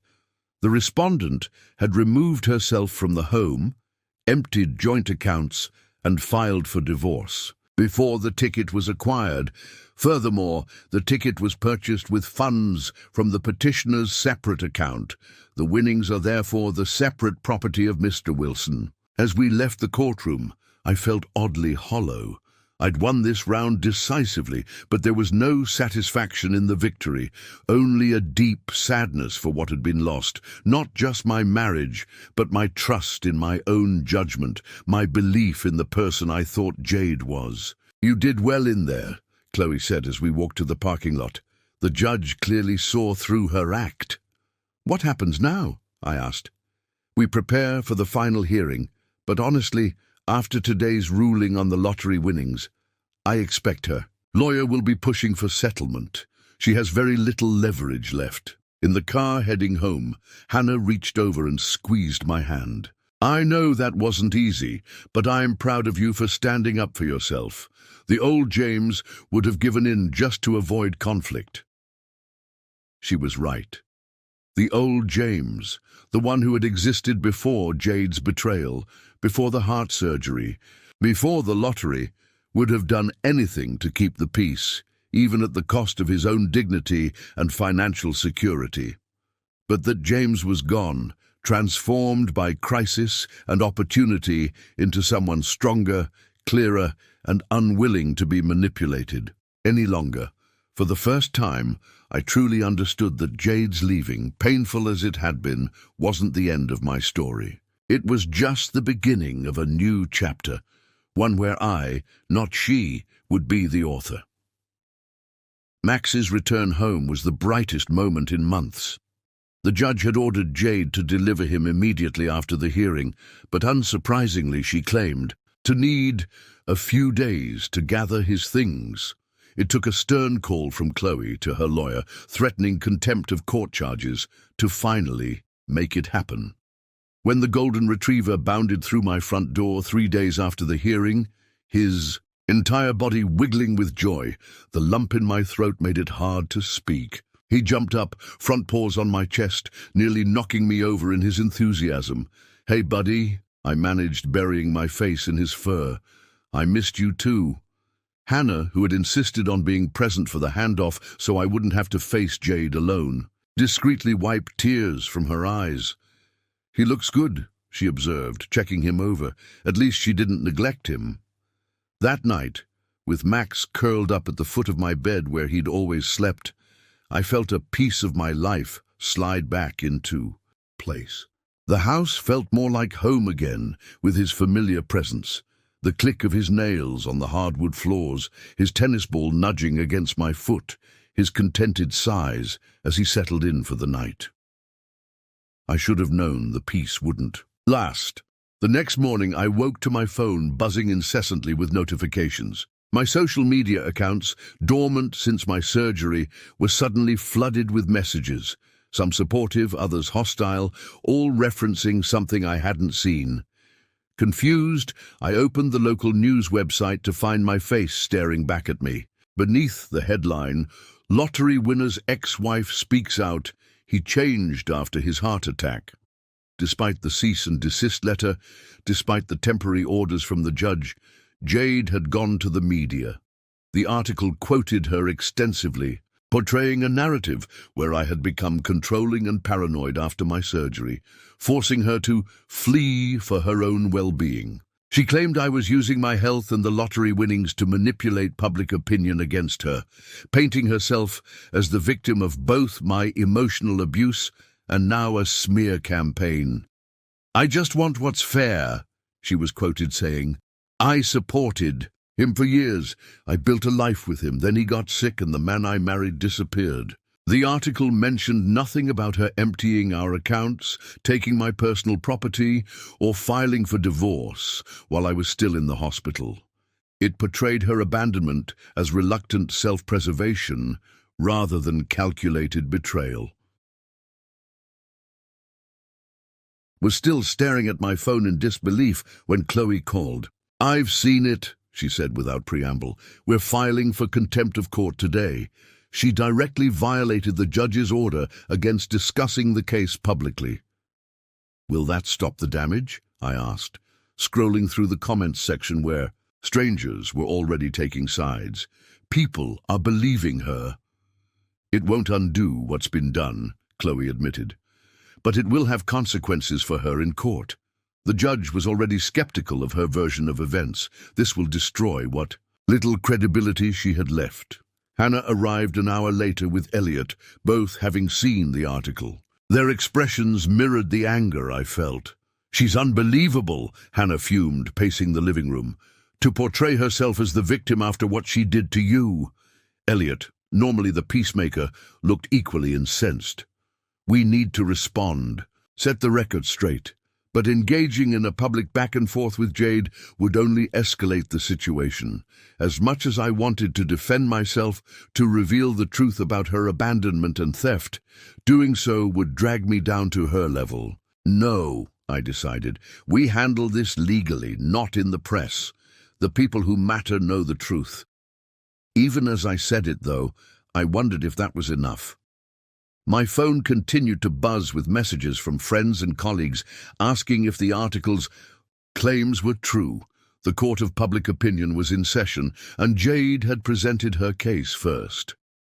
Later that afternoon, as I took Max for a walk in the neighborhood park, his first since returning home, a woman I recognized vaguely from community events approached me, her expression tight with disapproval. "I always thought you were one of the good ones," she said without greeting. "I guess money and power really do change people." Before I could respond, she walked away, leaving me standing there with Max's leash in my hand, stunned by the encounter. Was this how it would be now? People I barely knew feeling entitled to judge me based on Jade's lies? When I returned home, I found Hannah and Elliot in intense conversation with Tom in my living room. "What's going on?" I asked, unclipping Max's. Leash Tom stood, his expression serious. "The office has been getting calls all morning, reporters mostly, but also some angry people who've read that article. It's affecting morale. People are distracted, upset on your behalf." "I'm sorry," I said automatically. "I never wanted to bring drama to work." "That's not—" Tom shook his head in frustration. "I'm not blaming you, James. I'm telling you we need to do something. The team wants to support you, but we need direction." Hannah nodded in agreement. "We were just discussing options. The article is gaining traction online. Left unchallenged, Jade's version becomes the accepted narrative." I sank into a chair, suddenly exhausted. The cardiac rehab exercises that morning had left me more drained than usual, and now this new stress was taking its toll. "What do you suggest?" I asked, looking between them. "A statement," Elliot said. "Not an interview, not a rebuttal. Just a simple, dignified statement of facts. Your colleagues at work could share it. Your friends could share it. Let the truth spread organically." The idea had merit. Rather than engaging directly with Jade's accusations, a straightforward accounting of what actually happened would allow people to draw their own conclusions. "I'll help draft it," Tom offered. Corporate communications is part of my job, after all. With Tom's guidance, we crafted a brief statement that stuck to verifiable facts. I had suffered a heart attack requiring emergency surgery. During that surgery, Jade had emptied our joint accounts and removed personal property from our home. She had sent a text message explicitly stating she was leaving the marriage while I was in recovery. The lottery ticket had been purchased after. She filed for divorce. The statement ended with a request for privacy during my continued health recovery and the legal proceedings. After Chloe reviewed and approved it, Tom shared it with my colleagues at work, and Hannah posted it on her social media accounts. We didn't share it from my accounts. Doing so would have seemed defensive, like I was desperately trying to clear my name. The response was immediate and surprising. Friends I hadn't heard from in years reached out with messages of support. Former clients sent emails expressing their disbelief at Jade's claims, having known me as honest and fair-minded. Even Mrs. Patterson, my elderly neighbor, called to say she had contacted the newspaper to tell them what she had witnessed the day of my surgery. Most unexpected was a message from Harry's ex-wife, a woman I'd met only twice at company events. She offered to provide evidence that Jade and Harry's relationship had begun more than a year before my heart attack, including text messages and credit card statements showing hotel reservations. She did to you what he did to me, her message read. I stayed silent then. I won't now.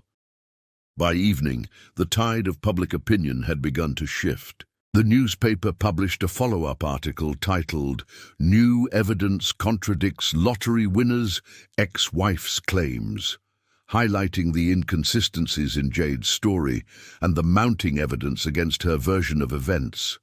When Jade realized her media strategy had backfired, she tried a different approach, direct intimidation. While I was at cardiac rehab the next day, she showed up at my house, confronting Hannah, who had been working from there to help manage the ongoing situation.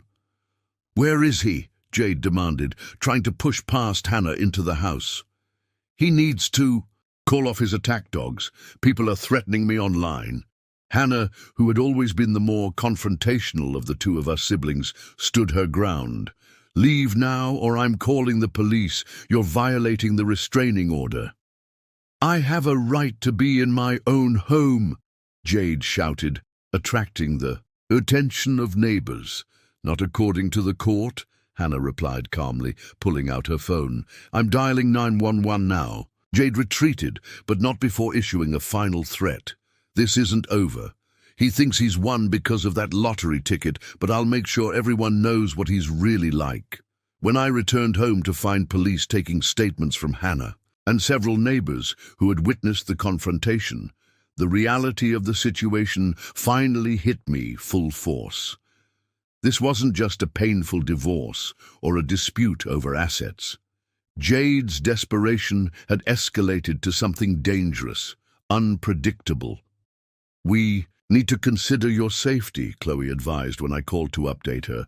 "Her behavior is becoming increasingly erratic. The court can extend the restraining order, but practically speaking, you might want to consider staying somewhere else temporarily, somewhere she doesn't know about." The suggestion made sense, but it also made me angry. Why should I have to leave my home? Why was I still rearranging my life around Jade's actions? That night, as I packed an overnight bag, preparing to stay at a hotel Elliot had discreetly booked under his name, I made a decision. This pattern, Jade creating chaos, me retreating to maintain peace, had defined our marriage. I wouldn't let it define our divorce or my life afterward. Change of plans, I told Hannah and Elliot. I'm not hiding, I'm not running. This is my home and I'm staying in it.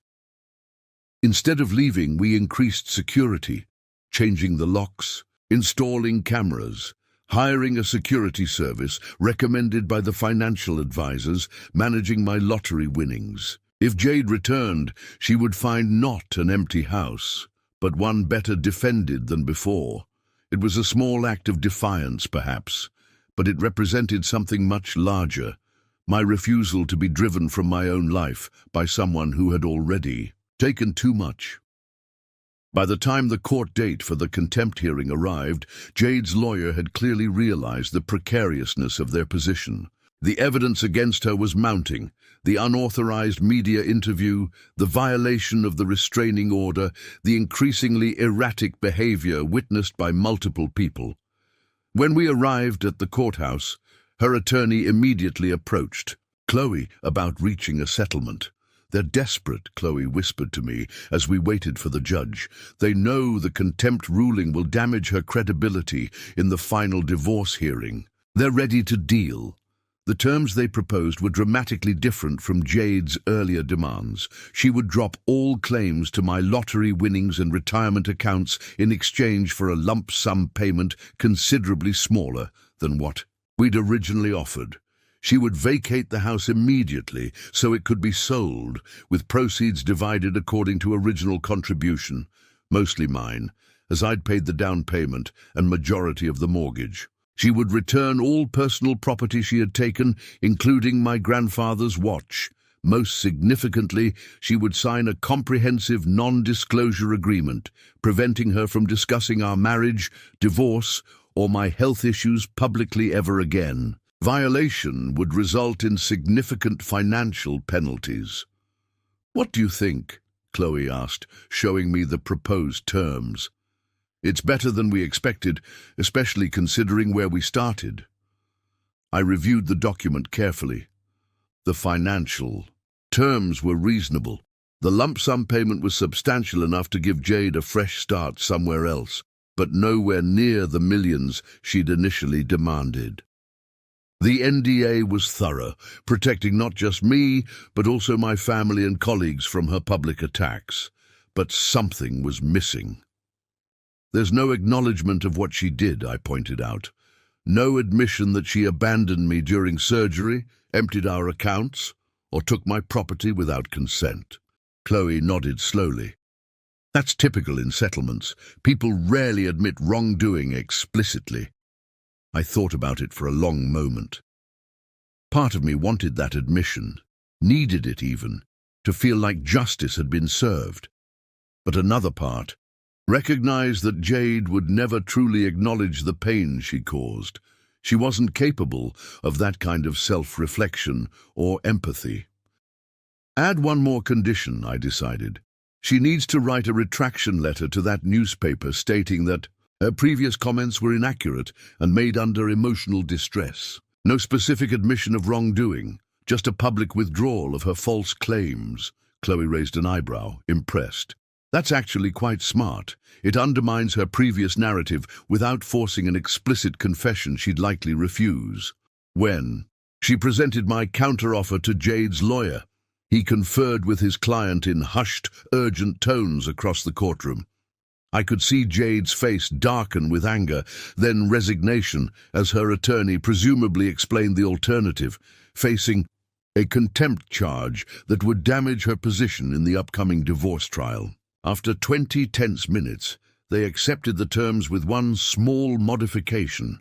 The retraction letter would state the previous interview did not accurately reflect the complex circumstances of our separation, rather than explicitly calling her statements false. It was face-saving language that accomplished the same goal, so I agreed.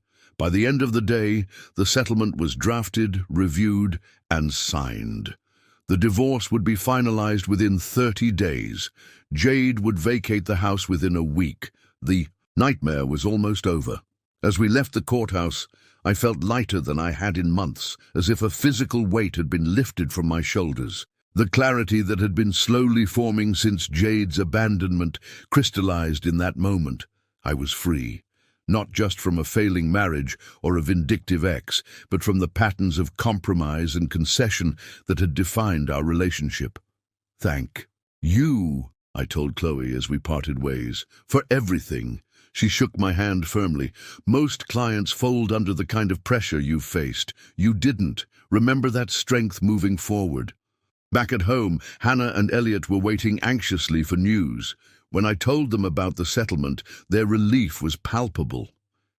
"It's really over?" Hannah asked, still looking for the catch. "Almost," I confirmed. "The paperwork will take a few weeks. But yes, it's over."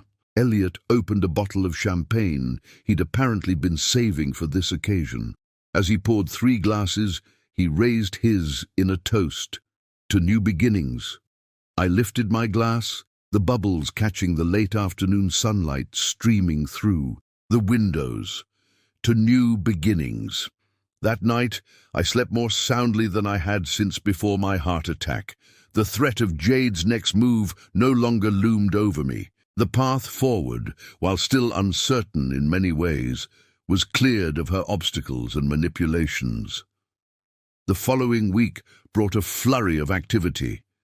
Jade, accompanied by a court officer to ensure compliance with the settlement terms, came to retrieve her remaining belongings from the house. She didn't speak to me directly, but I caught her looking around with an expression I couldn't quite decipher, regret, perhaps, or simple recognition that this chapter was closing for good. My grandfather's watch was returned, along with other personal items she had taken. Some were damaged or missing pieces, whether from neglect or deliberate sabotage, I couldn't tell. It didn't matter anymore. They were just things, and I had learned the hard way not to invest too much meaning in material possessions. With Jade gone for good, I turned my attention to rebuilding my life. The first decision was what to do with the house. Though it was now legally mine to live in until sold, it still held too many memories of my life with Jade. Every room echoed with conversations, arguments, moments both tender and tense that now felt tainted by her betrayal. "I want to sell it," I told the real estate agent who had been waiting for our divorce to settle, "as soon as possible."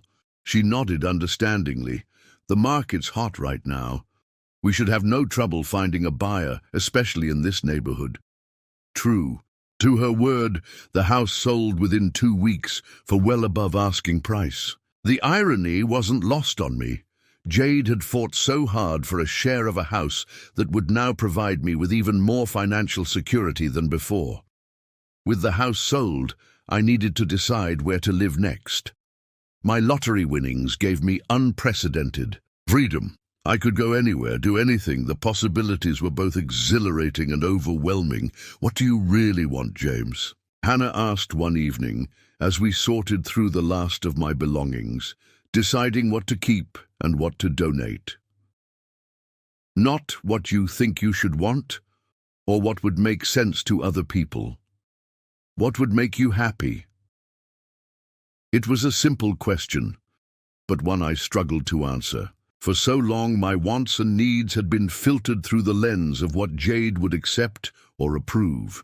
Now, faced with total freedom, I found myself hesitant, unsure of my own desires. "I don't know," I admitted. "I've spent so many years compromising that I'm not sure I remember how to want things just for myself." "Then that's where you start," Elliot suggested. "Rediscovering yourself."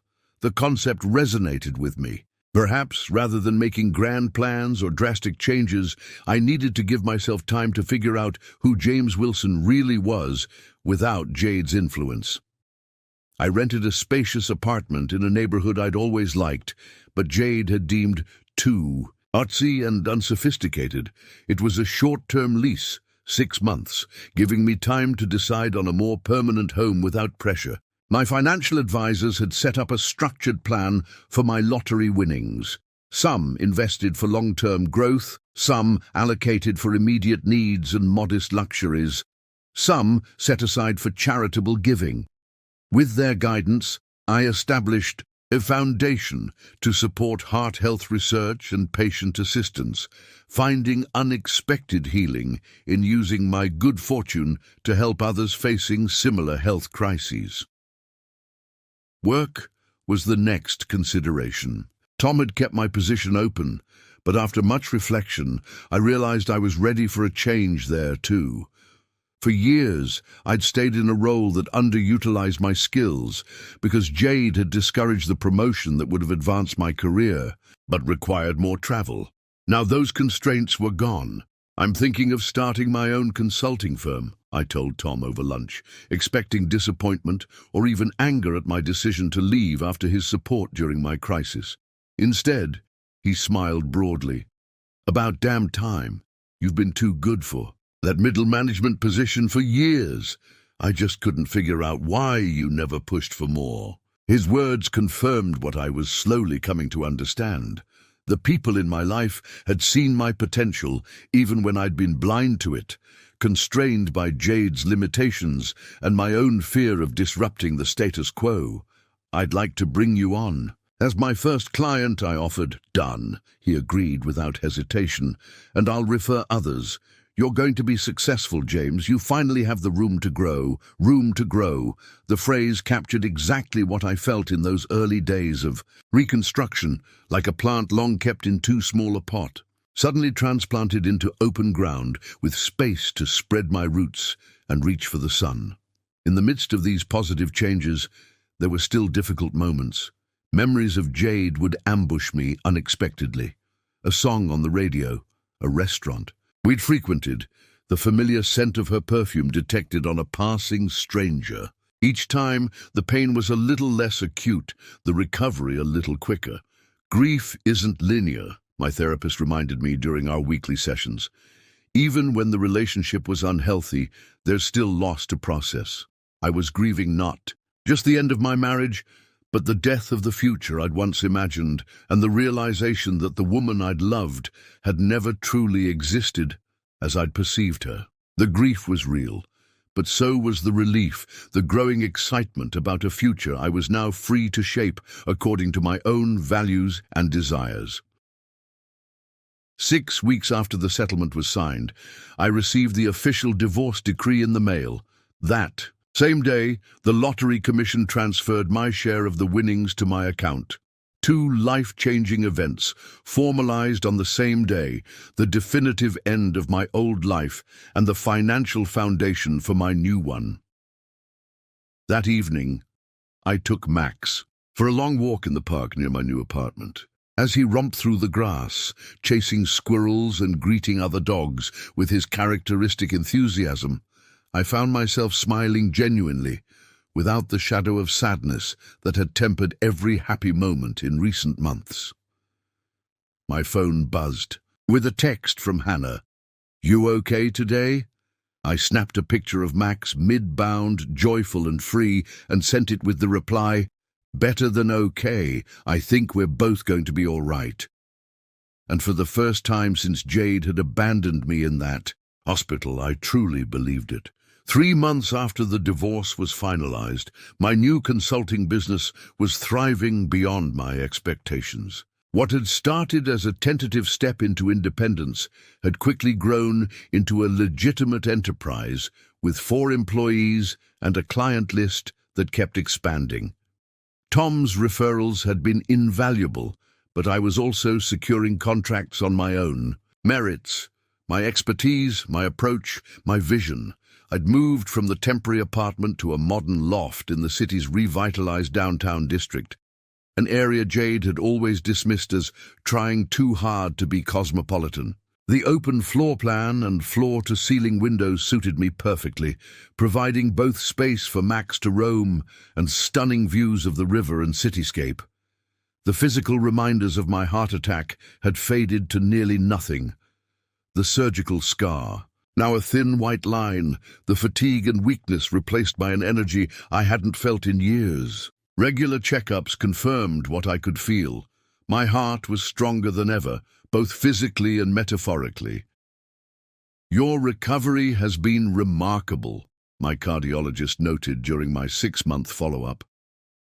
"Honestly, I'm impressed. Not everyone bounces back like this, especially after such a serious event." "I had good motivation," I replied, thinking of all the changes I'd embraced since the surgery. Nothing like a near-death experience to clarify priorities. The lottery money had enabled these transitions, of course. The freedom to start my own business without financial pressure. The ability to purchase a home that truly reflected my taste and lifestyle. The opportunity to focus on my health without worrying about medical bills or lost income. But the true catalyst for change had been Jade's abandonment, as painful as it was to admit. Her betrayal had forced me to examine my life in ways I might never have done otherwise. The lottery win had given me options, but her leaving had given me the clarity to recognize what options would actually bring fulfillment. One Tuesday morning, as I walked into the sleek downtown building housing my company's new offices, the security guard at the desk called out to me, "Mr. Wilson, just got a delivery for you." He handed over a thick manila envelope. Courier said it was important. I thanked him and continued to the elevator, examining the package. The return address was from Chloe's law firm. Curious, I opened it as soon as I reached my office. Inside was a newspaper clipping, a brief note from Chloe, and a formal letter. The clipping was from a business journal I didn't regularly read, with the headline, "Tech Startup Shutters After Funding Pulled, Allegations of Mismanagement." The article detailed the collapse of a new tech venture headed by Harry, Jade's affair partner. According to the piece, investors had withdrawn support after discovering irregularities in financial reporting and misrepresentation of the company's resources and capabilities. The company had closed its doors, laying off its 30 employees, without notice or severance. Chloe's note was brief but pointed. "Thought you might find this interesting. Karma works in mysterious ways. P.S. Look at the enclosed letter." The formal letter was from the investors who had pulled funding from Harry's company. Their investigation had uncovered that Jade, who had been hired as the firm's financial controller, had been falsifying reports and misappropriating funds. Both she and Harry were now facing potential civil lawsuits and possibly criminal charges. I sat back in my chair, the papers spread before me, unsure how to feel.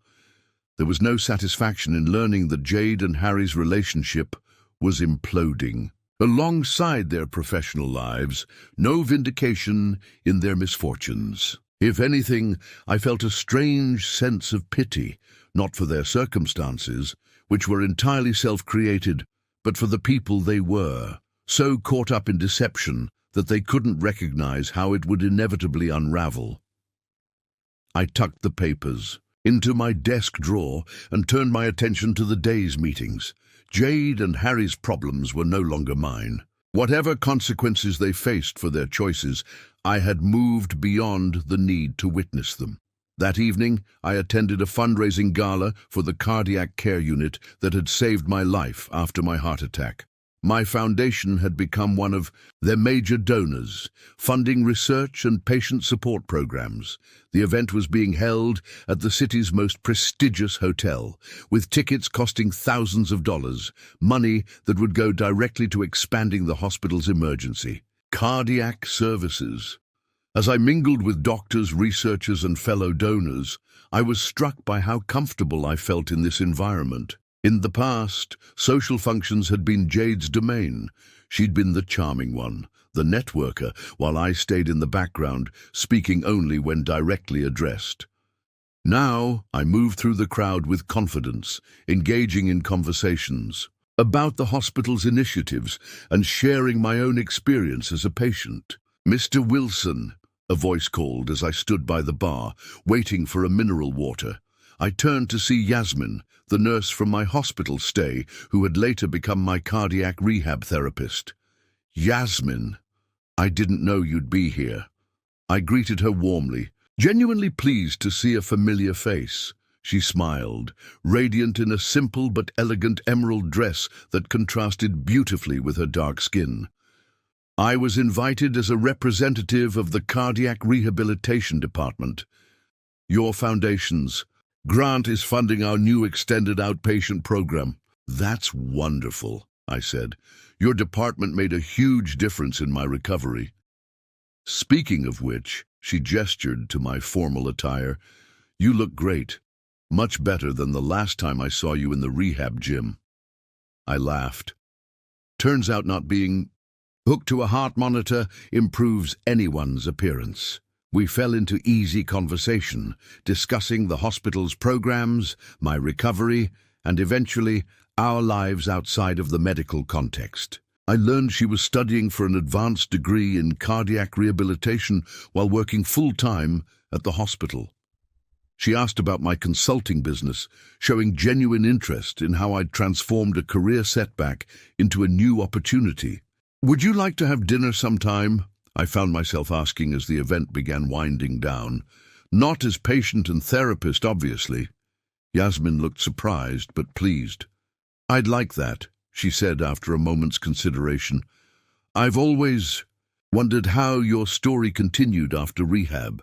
We exchanged numbers, and as I drove home that night, I realized it was the first time I'd asked someone on a date in nearly 2 decades. The thought was both terrifying and exhilarating, a concrete sign that I was truly moving forward, not just in the practical aspects of my life, but emotionally as well.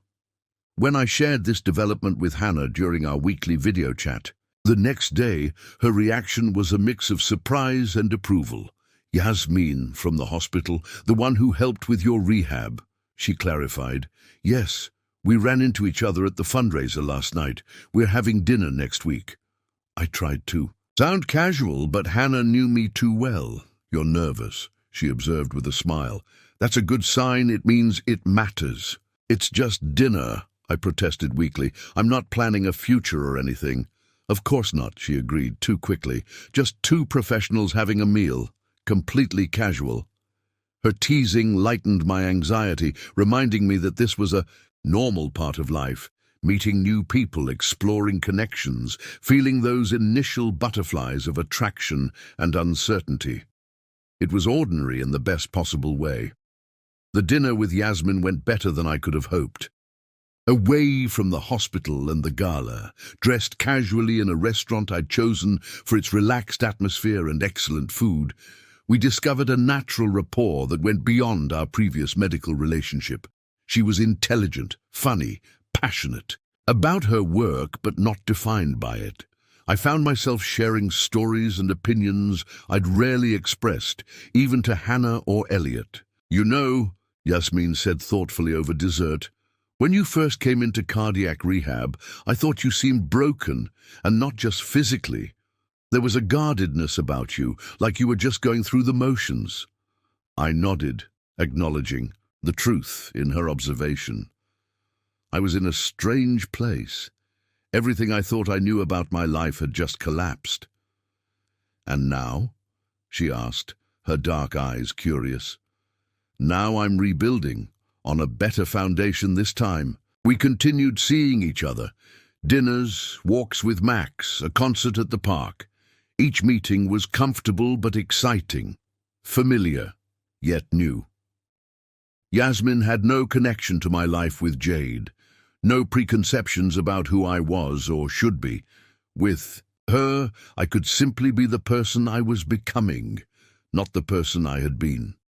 6 weeks into our relationship, I received an unexpected visitor at my office. Mario, my former colleague who had brought me the winning lottery ticket during my recovery, stopped by unannounced.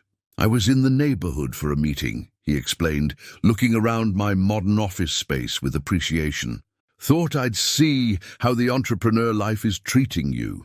"Can't complain," I said, genuinely happy to see him. "How are things at the old place?" Mario updated me on office gossip, sharing stories about projects and people I used to work with daily, but now seemed part of a distant past. Then his expression turned more serious. "Have you heard about Jade?" he asked hesitantly. "I saw the article about Harry's company failing," I acknowledged. "Chloe sent it to me." Mario nodded. "It's worse than that, actually. They're both under investigation now. Federal level. Securities fraud, wire fraud, the works. Word is they were using company funds to finance a pretty lavish lifestyle. I thought about the beach photo I'd received while in the hospital, the expensive resort, the carefree expressions, all likely funded with stolen money. "I'm sorry to bring it up," Mario continued, misinterpreting my silence.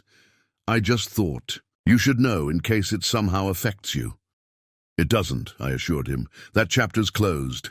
As Mario left, promising to stay in touch, I reflected on how differently we'd both reacted to sudden financial change. I'd used my lottery winnings to build something sustainable and meaningful, while Jade and Harry had apparently used stolen funds for temporary luxury that had now collapsed around them. That weekend, as Yasmin and I took Max to my favorite hiking trail outside the city, I shared the news about Jade and Harry's legal troubles. "How does it make you feel?" she asked as we watched Max splash joyfully in a stream, "knowing they're facing consequences?" I considered the question carefully. Mostly I feel disconnected from it, like it's happening to people I used to know, rather than people who were central to my life. She nodded, understanding. That's healing. Being able to acknowledge what happened without being pulled back into the emotional whirlwind. "I think I'm grateful in a strange way," I admitted. "Not for their troubles, but for the perspective it gives me on my own choices. I could have let the lottery money change me the way they let Harry's company change them. I could have pursued revenge or extravagance or isolation. But you didn't," Yasmin pointed out. "You built a business, you created a foundation, you stayed connected to people who matter." Her observation struck a chord. In the aftermath of Jade's betrayal and the lottery win, I'd made conscious choices about the person I wanted to be and the life I wanted to create. Those choices, not the external circumstances, had determined my current happiness and stability. As Max bounded back to us, soaking wet and utterly content, I felt a sense of alignment between my past, present, and future.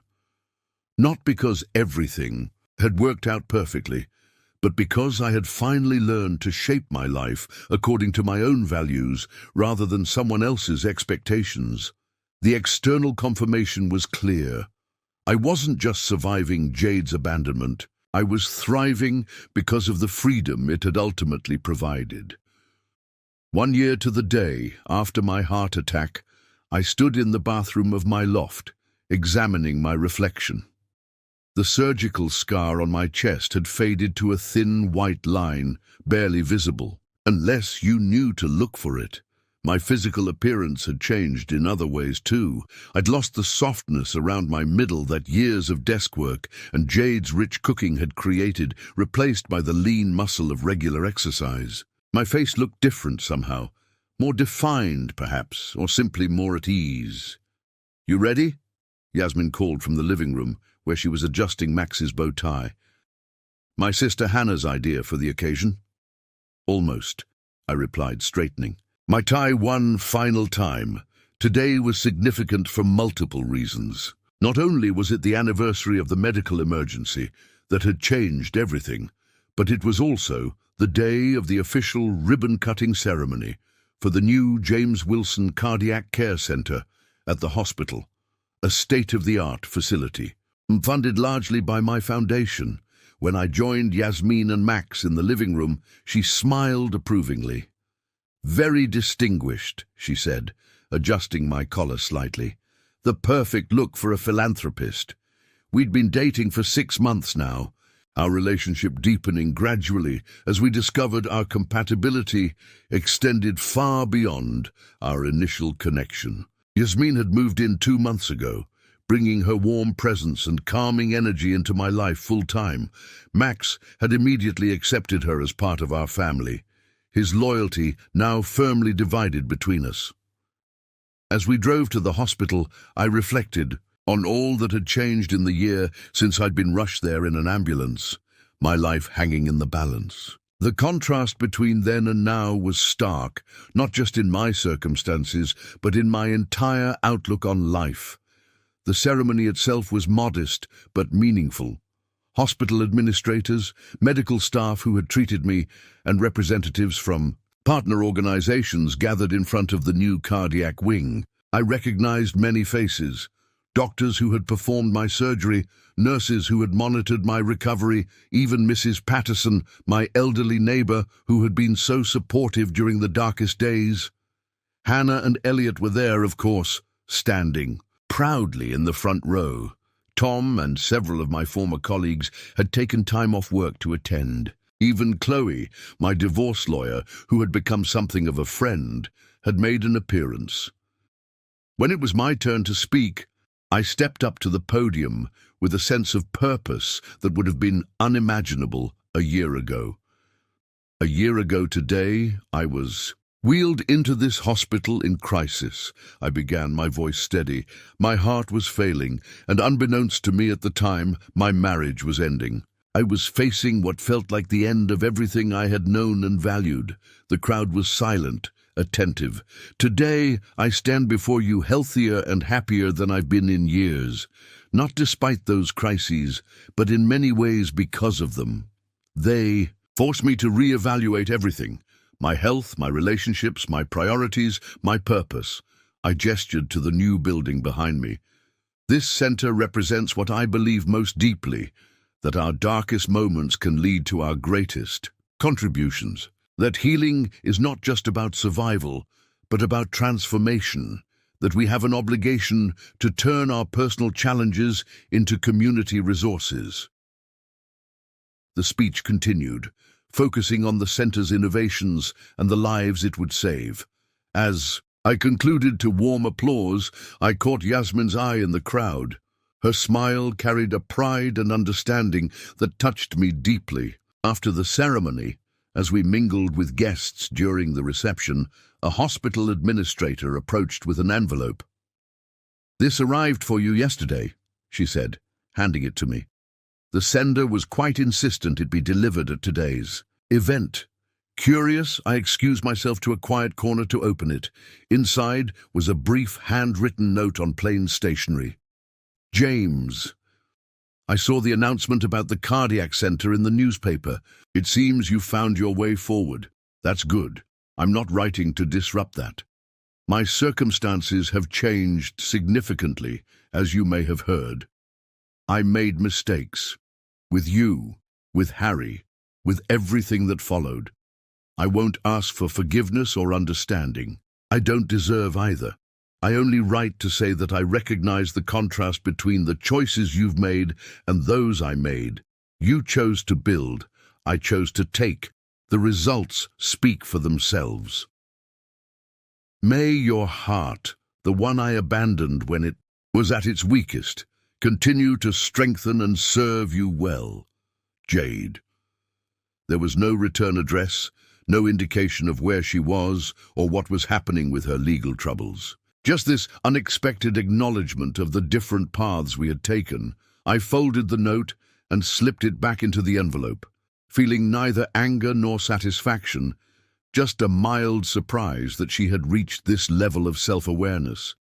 It changed nothing about our past or my present, but it did provide a certain symmetry to the year's journey. Later that evening, after the ceremony and reception had concluded, I hosted a small gathering at my loft. Just Hannah, Elliot, Yasmin, and a few close friends. It was a celebration not just of the cardiac center, but of all the positive changes the year had brought. "A toast," Hannah announced, raising her glass, "to my brother, who turned crisis into opportunity and pain into purpose. You've always been strong, James, but this year you finally realized it." "To James," the others echoed, lifting their glasses. The conversation and laughter flowed around me. I found myself stepping out onto the balcony for a moment of quiet reflection. The city stretched before me, lights twinkling in the early evening darkness. Somewhere in that landscape was the house where Jade and I had lived, now owned by another family, creating their own memories. Somewhere, too, was the hospital where I'd nearly died, now expanded to include a center bearing my name. Yasmin joined me, wrapping her arm around my waist. "Everything okay?" she asked gently. "More than okay," I assured her, "just taking it all in." "What are you thinking about?" I hesitated, then decided on honesty. "I got a note from Jade today, at the ceremony." Yasmin's arm tightened slightly around me, but her voice remained calm. "What did she want?" "Nothing, surprisingly. Just to acknowledge the contrast between our choices and their outcomes." "That's unexpected," Yasmin commented. "It was, but it made me realize something important. I turned to face her, taking both her hands in mine. Every step that led me here, even the painful ones, especially, those was necessary. If Jade hadn't left that day, if I hadn't experienced that absolute betrayal and abandonment, I might never have recognized how constraining our relationship had become. I might never have found the courage to rebuild my life on my own terms. Yasmin nodded thoughtfully. Sometimes the things that feel like they're destroying us are actually clearing the way for something better. Exactly. A year ago, lying in that hospital bed, realizing Jade wasn't coming back, it felt like the end of everything. I couldn't see past the pain and humiliation. I couldn't imagine finding happiness again, let alone the kind of fulfillment I have now. A gentle breeze lifted Yasmin's hair as she smiled up at me. And now I understand that endings are just transitions, that what matters isn't what happens to us, but how we choose to respond. I squeezed her hands gently. I'm grateful for where I am, who I'm with, what I'm building, all of it. From inside, we heard laughter erupt. Elliot was apparently sharing an embarrassing story, judging by Hannah's protests. Max barked excitedly, always happy to be part of any commotion. We should go back in, Yasmin suggested. It's your celebration after all. As we turned to rejoin our friends, my phone buzzed with a news alert. I glanced at it briefly, then showed it to Yasmin. The headline read, "Former tech executive and financial controller plead guilty in fraud case, face minimum 5 years. Jade and Harry's story had reached its legal conclusion. They would serve time for their crimes, their careers, and reputations destroyed by their own choices." "Do you want to talk about it?" Yasmin asked, watching my face for signs of distress. I shook my head. No need. Their story isn't my story anymore. And it wasn't. The contrast between our paths couldn't have been clearer. While they had pursued short-term gain through deception and exploitation, I had invested in long-term fulfillment through honesty and creation. While they had destroyed what they touched, I had built something lasting and meaningful. As we rejoined the gathering, I was struck by the warmth and authenticity of the connections surrounding me. These people, Hannah with her fierce protectiveness, Elliot with his unwavering loyalty, Yasmin with her quiet strength, even Max with his unconditional affection, they were my true fortune. The lottery winnings had provided freedom and opportunity, yes, but it was these relationships that gave my life its deepest value.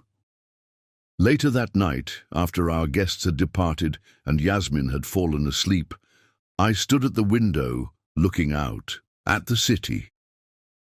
In the quiet darkness, I allowed myself to fully appreciate the journey of the past year, from abandoned husband fighting for survival to confident man embracing purpose. The contrast wasn't just between my path and Jade's, but between who I had been and who I had become. The man who had lain on that kitchen floor in agony, desperate for his wife's help, would hardly recognize the man I was now. Not because of the external changes, the new home, the successful business, the financial security, but because of the internal transformation. I had found a strength I didn't know I possessed, a clarity I'd never experienced, a purpose larger than myself. The heart that Jade had abandoned had not only survived, it had expanded. It had learned to beat with new purpose, to love with deeper understanding, to embrace life with greater appreciation for its fragility and preciousness. As I finally turned from the window to join Yasmin in bed, Max curled at our feet, I realized that the greatest contrast of all was this. What had begun as the worst day of my life had ultimately led to the best version of myself. That was a lottery win, far more valuable than any check. Up next, you've got 2 more standout stories right on your screen. If this one hit the mark, you won't want to pass these up. Just click and check them out. And don't forget to subscribe and turn on the notification bell so you don't miss any upload from us.